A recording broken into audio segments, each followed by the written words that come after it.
Good morning, dear students. In the previous class, we learned about the parts of speech. In today's class, let's learn the sentence, subject, finite verb, predicate. So, subject verb, attribute, in predicate verb, transitive verb, intransitive verb, and then object, direct object, indirect object, adverbial qualification, further subjective complement and objective complement, then kinds of sentences. These areas we are going to know about. Okay, as you know very well, what is the sentence? So, sentence is a group of words which gives full meaning. You know about it already in the previous classes, right? The sentence. ಒಂದು sentence ಅಂತ ಹೇಳಿದ್ರೆ, ವಾಕ್ಯ ಅಂತ ಹೇಳಿದ್ರೆ ಪದಗಳ ಒಂದು ಗುಂಪು, ಅರ್ಥಪೂರ್ಣವಾಗಿ ಜೋಡಿಸಲ್ಪಟ್ಟ ಪದಗಳ ಗುಂಪನ್ನು ನಾವಿಲ್ಲಿ ವಾಕ್ಯ ಅಂತಂದೇಳಿ ಕರಿತಾ ಇದ್ದೇವೆ. A sentence always has one finite verb. ಇದು ನಿಮಗೆ ಹೊಸ ಕಾನ್ಸೆಪ್ಟ್, ಫೈನೈಟ್ ವರ್ಬ್ ಅನ್ನುವಂಥದ್ದು. ಏನು ಸರ್ ಫೈನೈಟ್ ವರ್ಬ್ ಅಂದ್ರೆ? ಸೊ ಗಮನಿಸಿ,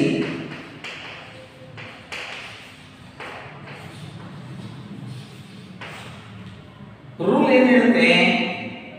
A sentence should have at least one finite verb ಅಂತ ಹೇಳುತ್ತೆ. ನೀವು ಯಾವುದಾದ್ರೂ ವಾಕ್ಯವನ್ನು ತಗೊಳ್ಳಿ, ಆ ವಾಕ್ಯದಲ್ಲಿ ಒಂದು ಫೈನೈಟ್ ವರ್ಬ್ ಇರಲೇಬೇಕು ಅಂತ ಕೇಳುತ್ತೆ. ಅದು ಫೈನೈಟ್ ವರ್ಬ್. ಏನು sir finite verb? Finite verb is a verb which shows the number and person of the subject. ಮತ್ತೊಮ್ಮೆ ಗಮನಿಸಿ, ಫೈನೈಟ್ ವರ್ಬ್ ಅನ್ನುವಂಥದ್ದು ಒಂದು ವರ್ಬ್. ಆ ವರ್ಬ್ ನಮಗೆ ಏನನ್ನ ತಿಳಿಸುತ್ತೆ ಅಂತ ಹೇಳಿದ್ರೆ, ಸಬ್ಜೆಕ್ಟ್ ಸಿಂಗುಲರ್ ಪ್ಲೂರಲ್ ನಂಬರ್ ಅನ್ನ ಹೇಳುತ್ತೆ. ಮತ್ತೆ ಪರ್ಸನ್, ಅದು third person, second person, first person ಅನ್ನೋಂಥದ್ದನ್ನು ನಮಗೆ ತಿಳಿಸುತ್ತೆ. ಅದನ್ನು ನಾವಿಲ್ಲಿ ಫೈನೈಟ್ ವರ್ಬ್ ಅಂತ ಕರಿತಾ ಇದ್ದೀವಿ. ಓಕೆ, ಒಂದು ಎಕ್ಸಾಂಪಲ್ ತಗೊಂಡೆ ನಾನು. ಏನು? ದಿ ಬರ್ಡ್ಸ್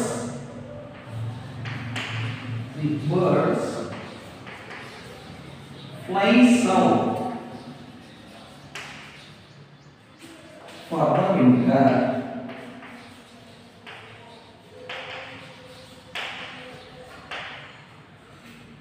ಇಲ್ಲಿ ಗಮನಿಸಬೇಕು ನೀವು, ಏನ್ ಸರ್ ನೋಡಿ, ಇಲ್ಲಿ ದ ಬರ್ಡ್ಸ್ ಅಂತ ಹೇಳ್ತಾ ಇರೋಂಥದ್ದು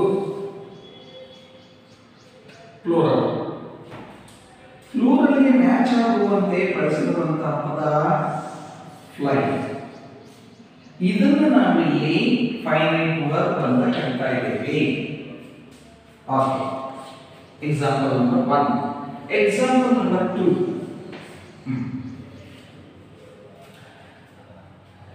You know, the spacecraft was launched yesterday.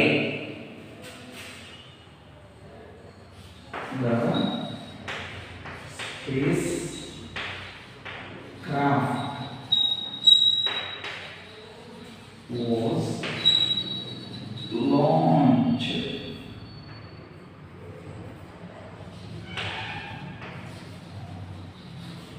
yesterday. This is another example. ಇಲ್ಲಿ ಬಳಸಿರುವಂತಹ ವರ್ಬ್ ಅನ್ನು ಗಮನಿಸಿ, ಫೈನೈಟ್ ವರ್ಬ್. ಇದು ಸಿಂಗುಲರ್ ನಂಬರ್ ನಲ್ಲಿದೆ, ಇದು ಕೂಡ ಸಬ್ಜೆಕ್ಟ್ ಸಿಂಗುಲರ್ ನಂಬರ್ ನಲ್ಲಿದೆ. ಸೊ ಸಬ್ಜೆಕ್ಟ್ ಸಿಂಗುಲರ್ ನಂಬರ್, ಇಲ್ಲಿರುವಂತಹ ಫೈನೈಟ್ ವರ್ಬ್ ಕೂಡ ಸಿಂಗುಲರ್ ನಂಬರ್ ಅನ್ನು ಹೇಳ್ತಾ ಇದೆ. ನಾನು ಆಲ್ರೆಡಿ ಹೇಳಿದಂತೆ, so finite verb is the verb which shows the person and number of the subject ಅಂತ ಹೇಳಿದೆ. ಆಯ್ತು. A sentence should begin with the capital letter. ನೋಡಿ rule. Any sentence you write down, it should begin with the capital letter. Grammar rule. And it ends with a full stop or question mark. Full stop ನಿಂದಲಾದರೂ end ಆಗಬಹುದು ಅಥವಾ question mark ನಿಂದಲಾದರೂ end ಆಗಬಹುದು, or it ends with an exclamation mark. So ಒಂದು punctuation mark ನಿಂದ end ಆಗುತ್ತೆ ಒಂದು sentence ಅಂತ ಹೇಳ್ತಾ ಇದೆ. ರೈಟ್, ಮುಂದೆ ಹೋಗೋಣ. The parts of the sentence. ಏನು parts of the sentence? Okay, right. There are two parts in a sentence. In a sentence, there are two parts. Two parts ಅಂತ ಹೇಳ್ತಾ ಇದೆ. ಯಾವ್ಯಾವ ಸರ್ ಅಂದ್ರೆ, first one is the subject.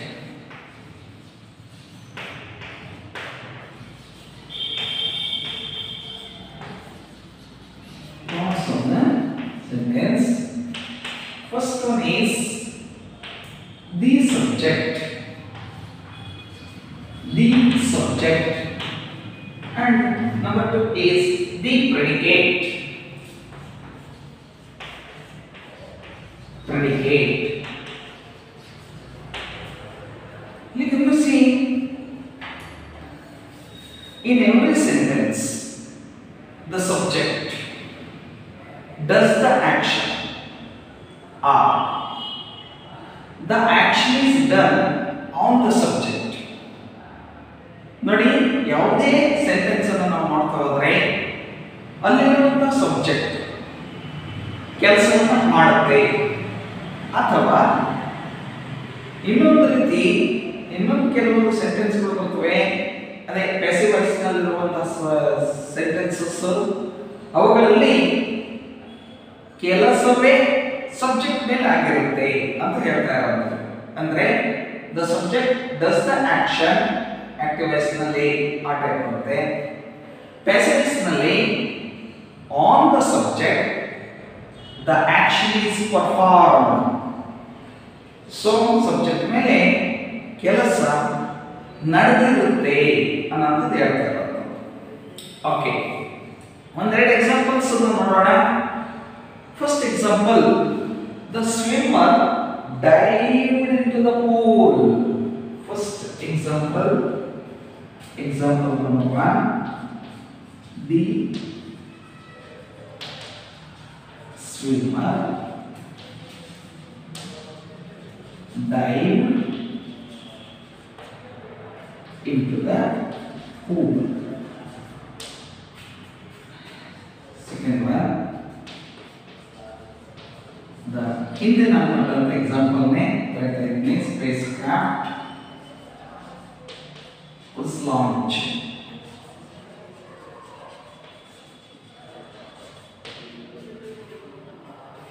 So here, economic students, the swimmer is the subject. Swimmer is the subject.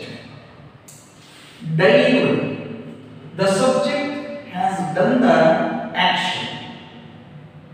ಇಲ್ಲಿ ಡೈವ್ಡ್ ಅನ್ನೋದು verb ಆಗಿದೆ. ಹೌದು, verb. ಈ ಡೈವಿಂಗ್ ಆಕ್ಷನ್ ಅನ್ನು ಯಾರು ಮಾಡಿದ್ರಪ್ಪ ಅಂದ್ರೆ ದ ಸ್ವಿಮ್ಮರ್. ಇದು the subject did the action. ಅದಕ್ಕೊಂದು ಉದಾಹರಣೆ ಇದೆ.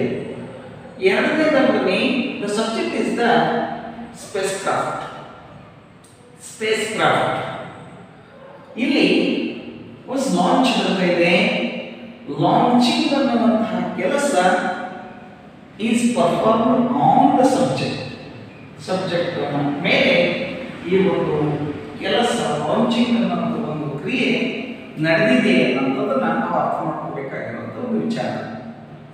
ಇನ್ನು next, the rest of the sentence excluding subject is called predicate ಅಂತ ಹೇಳ್ತೀವಿ.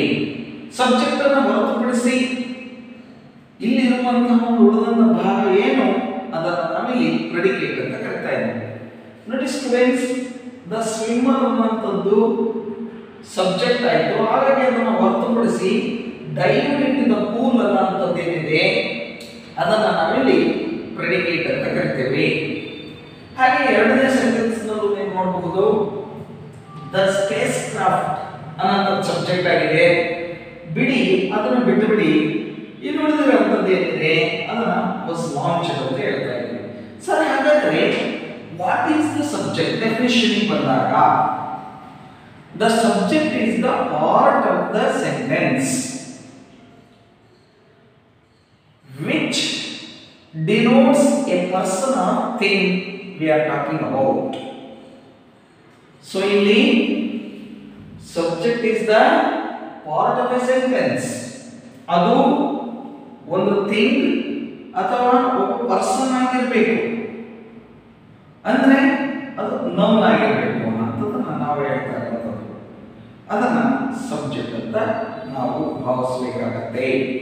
ಇಲ್ಲಿಗ ಫಸ್ಟ್ ಸೆಂಟೆನ್ಸ್ ನಲ್ಲಿ ದ ಸ್ವಿಮ್ಮರ್ ಸಬ್ಜೆಕ್ಟ್ ಅಂತ ತಗೊಳ್ತೀಯ, ಇದು ನೌನ್, ಇದು ಪರ್ಸನ್ ಬಗ್ಗೆ ಹೇಳ್ತಾ ಇದೆ, ಇದು ಸಬ್ಜೆಕ್ಟ್. ಏನು ಕನ್ನಡದಲ್ಲಿ ಕರ್ತೃ ಅಂತ ಕರೀತೀರಿ, ಕರ್ತೃ. ಸೊ ಕರ್ತೃಪದವೇ ಸಬ್ಜೆಕ್ಟ್ ಅಂತ ಹೇಳೋಣ, ರೈಟ್. ಇನ್ನು ಎರಡನೇದು ದ ಸ್ಪೇಸ್ ಕ್ರಾಫ್ಟ್ ಅಂತ ಹೇಳ್ತಾ ಇದ್ದೀವಿ, ಅದು ಕೂಡ ಇಲ್ಲಿ ಸಬ್ಜೆಕ್ಟ್. ಯಾವತ್ತೂ ಕೂಡ ಸಬ್ಜೆಕ್ಟ್ ನಾಮಿನೇಟಿವ್ ಕೇಸ್ ನಲ್ಲಿ ಇರುತ್ತೆ. ಅಂದ್ರೆ ಕನ್ನಡದಲ್ಲಿ ಏನು ಪ್ರಥಮ ವಿಭಕ್ತಿ ಅಂತ ಕರಿತೀವಿ, ಆ ಪ್ರಥಮ ವಿಭಕ್ತಿಯನ್ನು ಇದು ತಗೊಳ್ಳೋದು ನಾವು ಕಾಣ್ತೀವಿ. ಓಕೆ, ಮುಂದೆ ಹೋಗೋಣ, ಒಂದು ಸ್ಟೆಪ್ ಫರ್ದರ್ ಇಡೋಣ. ಏನು ಸರ್ ಇಲ್ಲಿ subject, rules of the subject ಏನು? Generally subject comes in the sentence at the beginning ಅಂತ ಹೇಳ್ತೀವಿ. ಸಬ್ಜೆಕ್ಟ್ ಯಾವತ್ತೂ ಒಂದು ಸೆಂಟೆನ್ಸ್ ನಲ್ಲಿ ಪ್ರಾರಂಭದಲ್ಲೇ ಬರುತ್ತೆ ಅಂತ ಹೇಳೋದು. ಹೀಗೆ ಇಲ್ಲಿ ಬಂದಿದ್ದಾವಲ್ಲ, ಪ್ರಾರಂಭದಲ್ಲೇ ಬಂದಿದ್ದಾರೆ, ಹೀಗೆ ಪ್ರಾರಂಭದಲ್ಲಿ ಬರುತ್ತೆ. But subject is replaced. ಯಾವಾಗ ರೀಪ್ಲೇಸ್ ಆಗುತ್ತೆ? ಬೇರೆ ಭಾಗದಲ್ಲಿ ಬರುತ್ತೆ. Point number 1, in the lines of the poetry. Lines of the poetry, ಒಂದು ಲೈನ್ ಅನ್ನು ತಗೊಳ್ತೇನೆ ನೋಡಿ. out of the sea came he. ನೋಡಿ ಇಲ್ಲಿ ಸಬ್ಜೆಕ್ಟ್ ಎಲ್ಲಿದೆ? ಕಡೆಯಲ್ಲಿದೆ, ವರ್ಬ್ ಆದ್ಮೇಲೆ ಬಂದಿದೆ. ಇದು ಎಕ್ಸೆಪ್ಷನ್. ಪೊಯೆಟ್ರಿನಲ್ಲಿ ಪದ್ಯದ ಸಾಲುಗಳಲ್ಲಿ ಸಬ್ಜೆಕ್ಟ್ ಅನ್ನೋದು ಸೊ ಕೊನೆಯಲ್ಲಿ ಬರುವಂಥದ್ದನ್ನು ನಾವು ನೋಡಬಹುದು. ಇನ್ನು ಕ್ವಶನ್ಸ್ ನೀವು ಬಂದರೆ, ವಾಟ್ ಅಬೌಟ್ ಕ್ವಶನ್ಸ್? ಕ್ವಶನ್ಸ್ ಬಗ್ಗೆ ಏನು ಸರ್? ಕ್ವಶನ್ಸ್ಗಳಲ್ಲಿ subject is put after the helping verb. Helping ವರ್ಬ್ನ ನಂತರ ಸಬ್ಜೆಕ್ಟ್ ಅನ್ನು ನಾವು ಬಳಸುತ್ತೇವೆ. ಎಕ್ಸಾಂಪಲ್ ನೋಡೋಣ. ಏನಪ್ಪ example? Where did you go?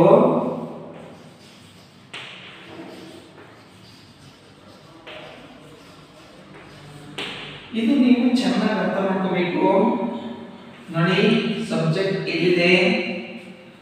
Helping ವರ್ಬ್ನ ನಂತರ ಇದೆ.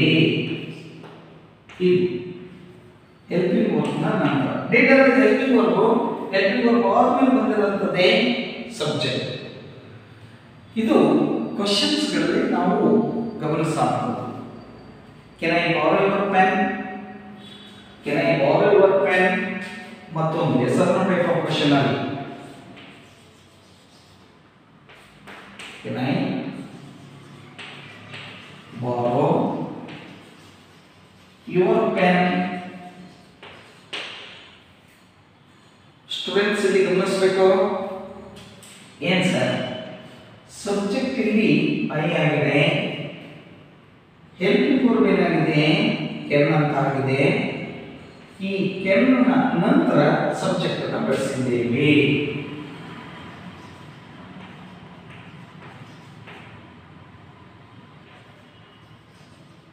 ಸಬ್ಜೆಕ್ಟ್ ಅರ್ಥ ಮಾಡ್ಕೋಬೇಕು ಇನ್ನು ಮುಂದೆ ಇಂಪೆರೇಟಿವ್ ಸೆಂಟೆನ್ಸಸ್ ನಾವು ಹೋದ್ರೆ ಅದರಲ್ಲಿ subject is left out but you is understood ಏನು get out of the class you get out of the class you ಅನ್ನೋದನ್ನ ಅಂಡರ್ಸ್ಟುಡ್ ಮಾಡಬೇಕು ನಾವು ಸೊ ನಾವು ಅರ್ಥ ಮಾಡ್ಕೋಬೇಕು ಯು ಅಲ್ಲಿದೆ ಅಂತ get me a piece of chalk get me a piece of chalk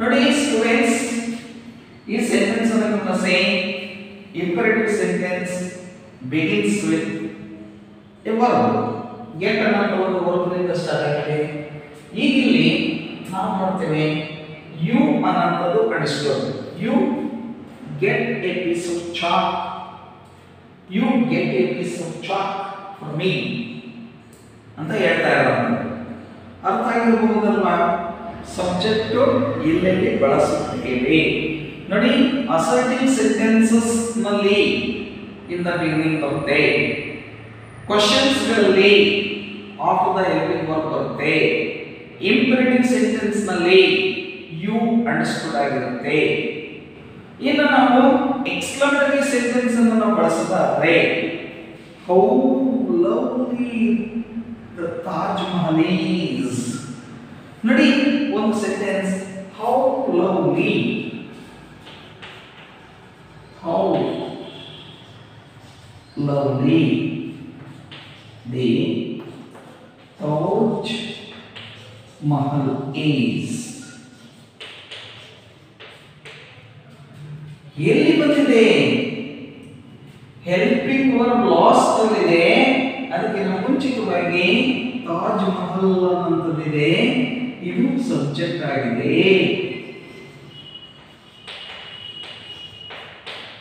ನೋಡಿ ಸಬ್ಜೆಕ್ಟ್ ಎಲ್ಲಿ ಬಂದಿದೆ ಅನ್ನೋದು ನೋಡಿ ಸೊ ಇದಿಷ್ಟನ್ನು ನಾವು ಗಮನಿಸುತ್ತೇವೆ subject is always A noun R A pronoun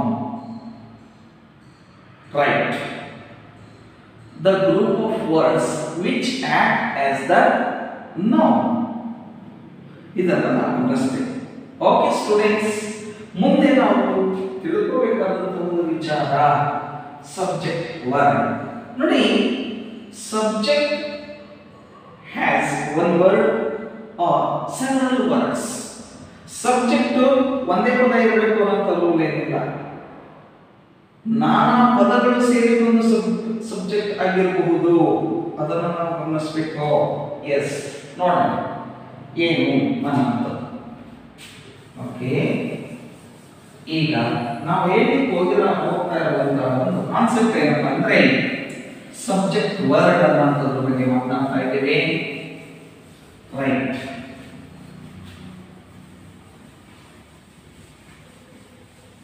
okay ಇಲ್ಲಿ ನೋಡಿ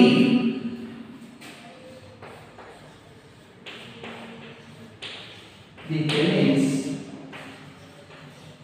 ಟು ಕಾಸ್ಟ್ಲಿ ಅಂತ ಇದೆ ಇಲ್ಲಿ ಎರಡು ಪದ ಇದೆ ದ ಪೆನ್ ಇದರಲ್ಲಿ ಇದು ಟೋಟಲ್ ಆಗಿ ಸಬ್ಜೆಕ್ಟ್ ಅಂತ ಹೇಳ್ತೀವಿ ಇಲ್ಲಿ especially A word that is most important important in the subject phrase is called subject verb. ಇನ್ನೊಮ್ಮೆ ಗಮನಿಸಬೇಕು. A word that is most important in subject phrase is called subject word.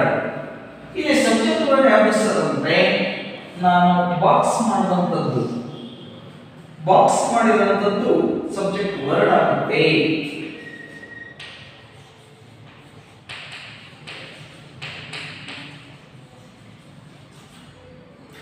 ಈಗ ಈ subject word singular plural ತಿಳ್ಕೋಬೇಕಾಗುತ್ತೆ. Right. Example number 1, example number 2. The winter,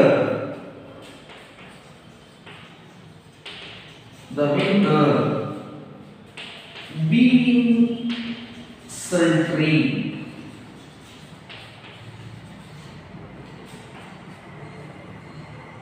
the winter being sultry, right?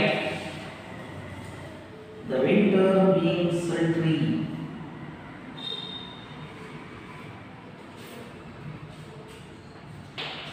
is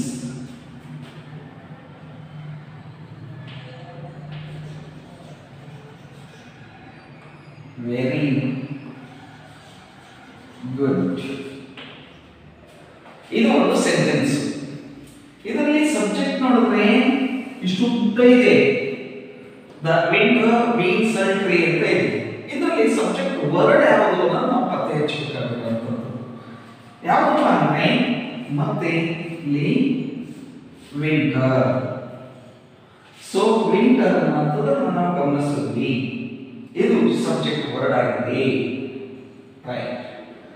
ಇದರಲ್ಲಿ ನಾವು ಇನ್ನೊಂದು ಅಂಶವನ್ನು ಗಮನಿಸಬೇಕಾಗುತ್ತೆ. Attribute. ಏನಂತ ಹೇಳ್ತಿದ್ದೀವಿ? Attribute ಅಂತ ಒಂದು ಕಾನ್ಸೆಪ್ಟ್. ಈಗ ಮೊದಲು ಸಬ್ಜೆಕ್ಟ್ ವರ್ಡ್ ಅಂದ್ರೆ ಏನು ಅಂತ ನೋಡ್ಕೊಂಡ್ವಿ. ಈಗ ಅಟ್ರಿಬ್ಯೂಟ್ ಅಂದ್ರೆ ಏನು? ಏನ್ ಸರ್ ಅಟ್ರಿಬ್ಯೂಟ್ ಅಂದ್ರೆ? adjective or the adjective phrase, adjective or the adjective phrase which is used to give more meaning to the noun is called attribute. Attribute. Example ನೋಡಿ, ಇಲ್ಲಿ winter ಅಂತ ಇದೆ. ಇಲ್ಲಿ ಹೆಚ್ಚಿನ ಮೀನಿಂಗ್ ಅನ್ನು ತರಲಿಕ್ಕೋಸ್ಕರ ನಾವು ಬಳಸ್ತಾ ಇದ್ದೀವಿ being sultry ಅನ್ನೋದನ್ನ ಬಳಸ್ತೀವಿ. ಹಾಗಾಗಿ ಇದಕ್ಕೆ ಹೆಚ್ಚಿನ ಅರ್ಥವನ್ನು ಕೊಡುತ್ತೆ. ಅದನ್ನು ನಾವಿಲ್ಲಿ ಅಟ್ರಿಬ್ಯೂಟ್ ಅಂತ ಕರೀತಾ ಇದ್ದೀವಿ. ಓಕೆ. ಅಂದ್ರೆ ಇನ್ನೊಮ್ಮೆ definition: adjective or adjective phrase, adjective or adjective phrase which is used to give more sense to the subject. Subject ಗೆ ಹೆಚ್ಚಿನ ಅರ್ಥವನ್ನು ಕೊಡಲಿಕ್ಕೋಸ್ಕರ ಬಳಸುವಂತಹ ಒಂದು ಅಡ್ಜೆಕ್ಟಿವ್. ಅದನ್ನ ನಾವಿಲ್ಲಿ ಏನಂತ ಕರೀತಾ ಇದ್ದೀವಿ? ಅಟ್ರಿಬ್ಯೂಟ್ ಅಂತ ಕರೀತಾ ಇದ್ದೀವಿ.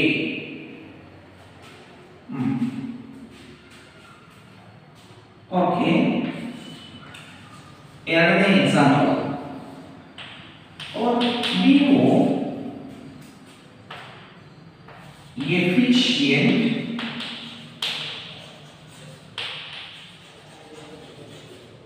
and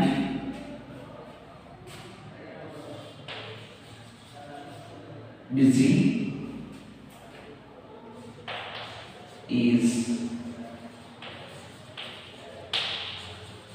working hard. ಇಲ್ಲಿ ನೋಡಿ, ಸ್ಟೂಡೆಂಟ್ಸ್ ಇದನ್ನು ಸೇ ಎಫಿಷಿಯೆಂಟ್ ಅನ್ನೋದು ಒಂದು ಅಡ್ಜೆಕ್ಟಿವ್, ಬ್ಯುಸಿ ಅನ್ನೋದು ಮತ್ತೊಂದು ಅಡ್ಜೆಕ್ಟಿವ್ ಓರ್ ನೀವು. ಸೊ ದಕ್ಷನಾದಂತಹ, ಯಾವಾಗಲೂ ಕೂಡ ಕಾರ್ಯನಿರತರಾಗಿರುವಂತಹ ನಮ್ಮ ಬಿಯು. ಸೊ ಅವರು ತುಂಬಾ ಕಷ್ಟಪಟ್ಟು ಕೆಲಸ ಮಾಡ್ತಾ ಇದ್ದಾರೆ ಅಂತ ಹೇಳ್ತಾ ಇದ್ದಾರೆ. ಇಲ್ಲಿಗ ಸೊ ಎಫಿಷಿಯೆಂಟ್ ಮತ್ತು ಬ್ಯುಸಿ ಅನ್ನೋದನ್ನ ನಾವಿಲ್ಲಿ ಅಟ್ರಿಬ್ಯೂಟ್ ಅಂತ ಕರಿತೇವೆ. Attribute. attribute.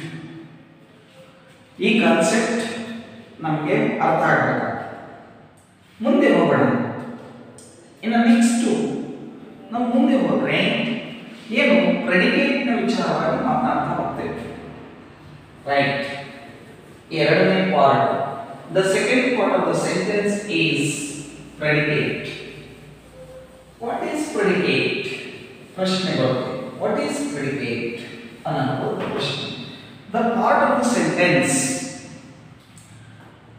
which is used to tell about the subject. ಇನ್ನೊಂದ್ಸರಿ ಗಮನಿಸಿ. ಪ್ರೆಡಿಕೇಟ್. ಸೊ ಒಂದು ಸೆಂಟೆನ್ಸ್ ಅನ್ನು ಬರೆದುಬಿಟ್ಟೆ ಅರ್ಥ ಮಾಡ್ಕೊಳ್ಳೋಣ. ಏನು sir? UNO, the UNO was established on 24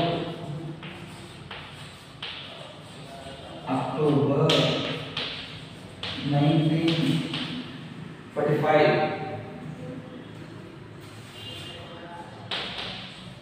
in New York. ಇಷ್ಟನ್ನು ನಾವು ನೋಡ್ತಾ ಇದ್ದೀವಿ. ಸ್ಟೂಡೆಂಟ್ಸ್ ಗಮನಿಸಿ, ಸಬ್ಜೆಕ್ಟ್ ಬಂದು UNO ಅನ್ನೋದು ಸಬ್ಜೆಕ್ಟ್ ಆಗಿದೆ. ಯಾಕಂದ್ರೆ ಸಬ್ಜೆಕ್ಟ್ ಆಲ್ವೇಸ್ ನೌನ್ ಅನ್ನೋದು ಹೇಳಿದೆ. ರೈಟ್. ನಾವು ಸಿಂಗುಲರ್ ನಂಬರ್ ಅನ್ನು ಹೇಳುತ್ತೆ. ಸೊ ಫೈನೈಟ್ ವರ್ಬ್ ವಾಸ್ ಆಗಿದೆ. ವಾಸ್ ಅಂತ ಹೇಳಿದ್ದು full was established on 24th October 1945 in New York. ಇಷ್ಟನ್ನು ಕೂಡ ನಾವು ಪ್ರೆಡಿಕೇಟ್ ಅಂತ ಕರಿತೇವೆ. ಏನಂತ ಕರಿತೇವೆ? ಪ್ರೆಡಿಕೇಟ್. ಒಂದ್ಸರಿ ನೋಡಿ ಪ್ರೆಡಿಕೇಟ್ ಏನೆಲ್ಲ ಒಳಗೊಂಡಿದೆ. Predicate starts with the finite verb. ಒಂದು ವರ್ಬ್ ನಿಂದ ಸ್ಟಾರ್ಟ್ ಆಗುತ್ತೆ. Predicate includes verb. Point number 1 verb ಅನ್ನು ಹೊಂದಿದೆ. ನೋಡಿ, ವಾಸ್ ಎಸ್ಟಾಬ್ಲಿಷ್ಡ್ ಅನ್ನೋದು ವರ್ಬ್.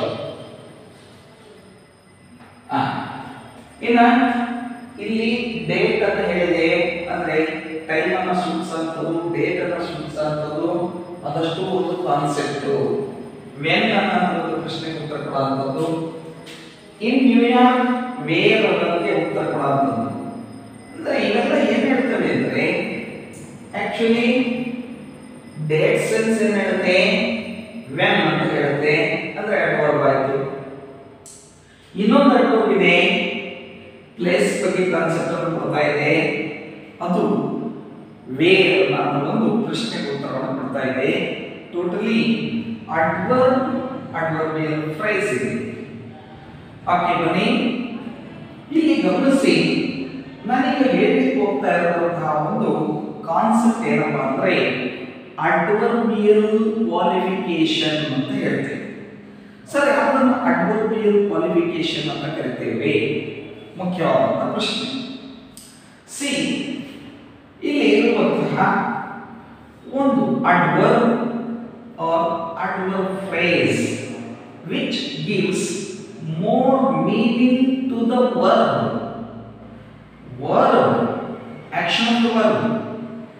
Verb ನ ಕೆಲಸಕ್ಕೆ ಹೆಚ್ಚು ಅರ್ಥವನ್ನು ತಂದುಕೊಡುವಂತಹ ಅಡ್ವರ್ಬ್ ಅಥವಾ ಅಡ್ವರ್ಬಿಯಲ್ ಫ್ರೇಸ್. ಇದನ್ನು ನಾವಿಲ್ಲಿ ಅಡ್ವರ್ಬಿಯಲ್ ಕ್ವಾಲಿಫಿಕೇಶನ್ ಅಂತ ಕರಿತಾ ಇದ್ದೇವೆ. ಏನಂತ ಕರಿತಾ ಇದ್ದೇವೆ? Adverbial qualification. Right. adverbial qualification.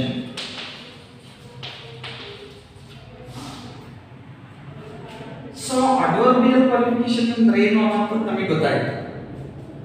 ಈಗ ಇದರಲ್ಲಿ ನಮಗೆ ಆಬ್ಜೆಕ್ಟ್ ಅನ್ನೋ ಒಂದು ಕಾನ್ಸೆಪ್ಟ್ ಬರುತ್ತೆ.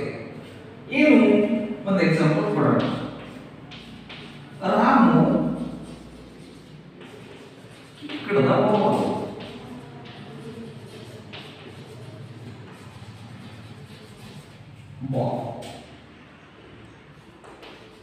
in the playground. In the playground. ನೋಡಿ ಇಲ್ಲಿ ನಾವು ಈಗ I am taking up the concept of object. Object ಬಗ್ಗೆ ಮಾತನಾಡ್ತಾ ಇದ್ದೀನಿ. ಸ್ಟೂಡೆಂಟ್ಸ್ ಗಮನಿಸಿ, ರಾಮ ಅನ್ನೋದು ಸಬ್ಜೆಕ್ಟ್ ಆಯ್ತು, ಕಿಕ್ಕಡ ಅನ್ನೋದು ವರ್ಬ್ ಆಯ್ತು, ದ ಬಾಲ್ ಅನ್ನೋದು ಏನಾಯ್ತು ಆಬ್ಜೆಕ್ಟ್ ಆಯ್ತು. ಸರ್ ಏನು ಆಬ್ಜೆಕ್ಟ್ ಅಂದ್ರೆ? Object is A person or thing ಅಂದ್ರೆ ನೌನ್ ಅಂತ. Object is A person or thing which receives the action of the verb. Which receives the action of the verb. ನೋಡಿ the ball ಅನ್ನುವಂಥದ್ದಿದೆ, object ಇದೆ, ಇದು kick ಅನ್ನುವಂಥ ಒಂದು action ಅನ್ನ receive ಮಾಡ್ಕೊಳ್ಳುತ್ತೆ. ಇದನ್ನ ನಾವು ದ ಬಾಲ್ ಅನ್ನುವಂಥದ್ದನ್ನ ಡೈರೆಕ್ಟ್ ಆಬ್ಜೆಕ್ಟ್ ಅಂತ ಕರಿತೀವಿ.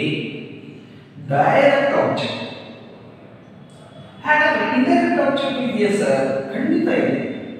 ಏನು? The teacher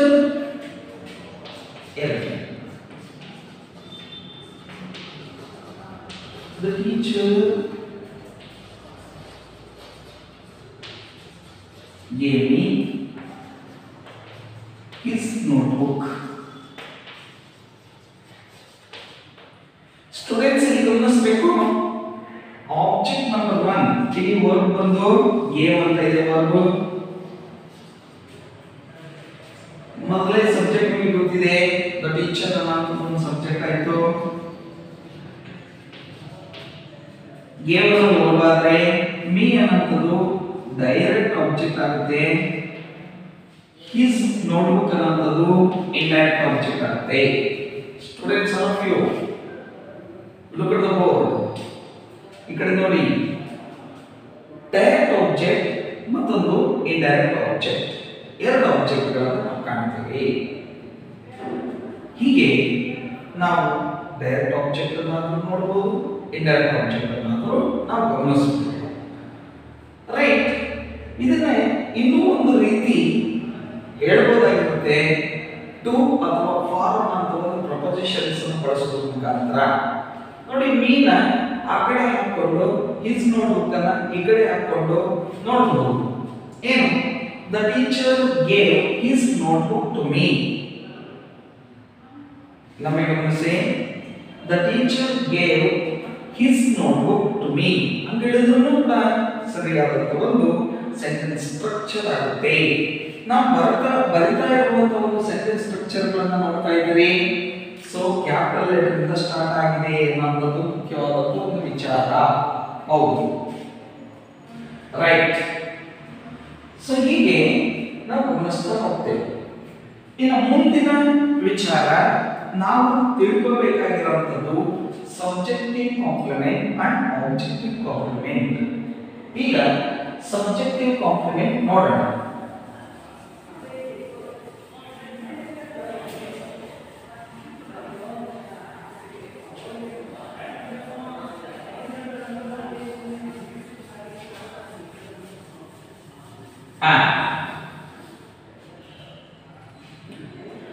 I was appointed as the teacher.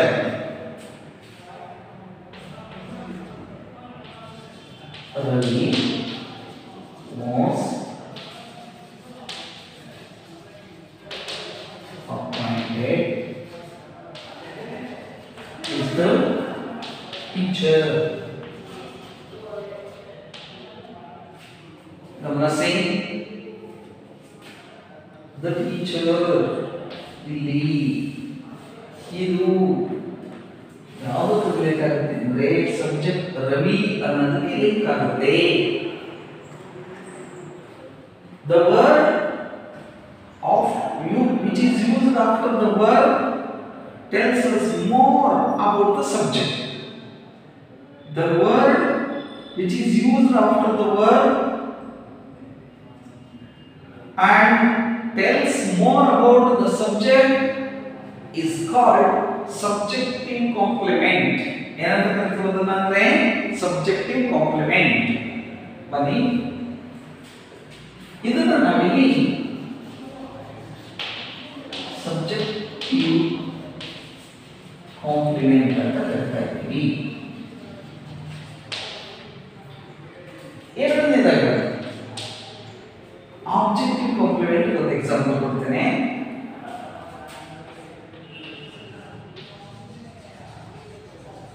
Ramu made me captain.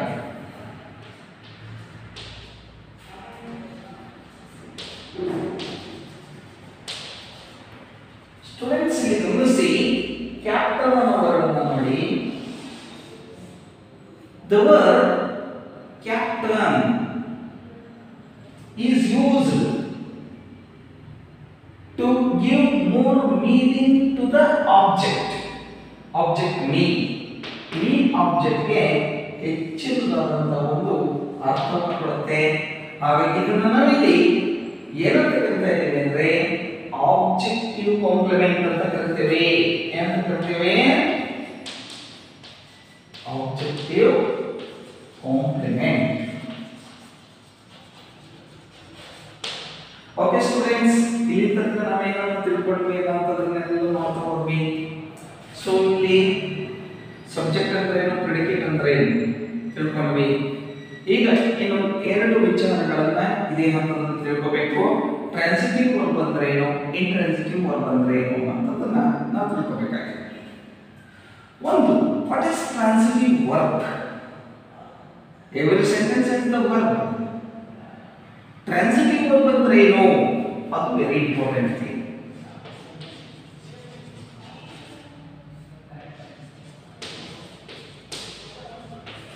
Transitive verb ಅಂದ್ರೆ ಏನು ಸ್ಟೂಡೆಂಟ್ಸ್? ನಮ್ಮ ಡಿಕ್ಷನರಿನಲ್ಲಿ ವಿಟಿ ಅಂತ ಕೊಟ್ಟಿರ್ತಾನೆ.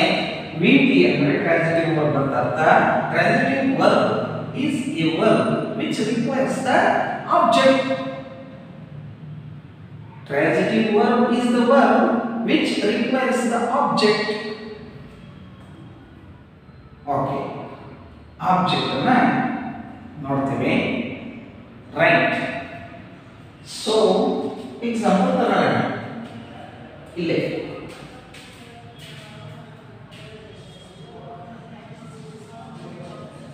Seema writes a letter. ಇಲ್ಲಿ ನೋಡಿ, Seema writes a letter. writes ಅನ್ನೋದು ಟ್ರಾನ್ಸಿಟಿವ್ ವರ್ಬ್. ಸೊ ಈ ಟ್ರಾನ್ಸಿಟಿವ್ ವರ್ಬ್ a letter ಅನ್ನ ತಗೊಂಡಿದೆ. ನೋಡಿ, ಟು ರಿಸೀವ್ ದ ಆಬ್ಜೆಕ್ಟ್. ಇಲ್ಲಿಗ ಏನಾಗುತ್ತೆ? Seema writes a letter. ಇಲ್ಲಿ ಸೀಮಾ ರೈಟ್ಸ್ ಅಂತ ನೀವು ಸುಮ್ಮನೆ ಅಷ್ಟು ಹೇಳಿದ್ರೆ ಅರ್ಥ ಪರಿಪೂರ್ಣ ಆಗಲ್ಲ. ಹಾಗಾಗಿ to give more meaning, so the verb takes the object. Object ಅನ್ನು ಬದಲೇಬೇಕಾಗುತ್ತೆ. ಐ ಡ್ರಿಂಕ್ ಅಂತ ಹೇಳಿದ್ರೆ ಅರ್ಥ ಪರಿಪೂರ್ಣ ಆಗಲ್ಲ. ವಾಟ್ ಡು ಯು ಡ್ರಿಂಕ್ ಅನ್ನೋದನ್ನ I drink water, tea, coffee, Coca Cola etcetera ಏನಾದರೂ ಒಂದು ಹೇಳಬೇಕು. ಅದನ್ನು ನಾವಿಲ್ಲಿ ಟ್ರಾನ್ಸಿಟಿವ್ ವರ್ಬ್ ಅಂತ ಕರೀತಾ ಇದ್ದೀವಿ.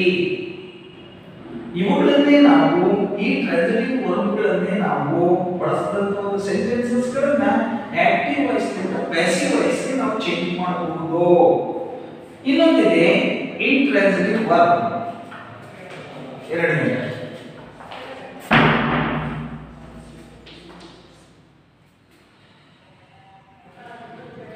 last one, intransitive verb. I go to Bangalore. I go to Bangalore. Right. So ಇಲ್ಲಿ ಬಳಸಿರುವಂತ ಪದ go ಅನ್ನೋದು ನೋಡಿ, I go. So where do you go? I go to Bangalore. ಇಲ್ಲಿ ಡೈರೆಕ್ಟ್ ಆಬ್ಜೆಕ್ಟ್ ತಗೊಂಡಿಲ್ಲ, ಹಾಗಾಗಿ ಒಂದು ಪ್ರಿಪೋಸಿಷನ್ ತಗೊಂಡ್ಬಿಟ್ಟು ರೈಟ್. ಇಲ್ಲಿ ಏನು intransitive verb? The verb it completes the meaning without using the object. That is called intransitive verb. Okay, students. So we have learned today what is sentence and parts of the sentence and finite verb and other things. Thank you very much.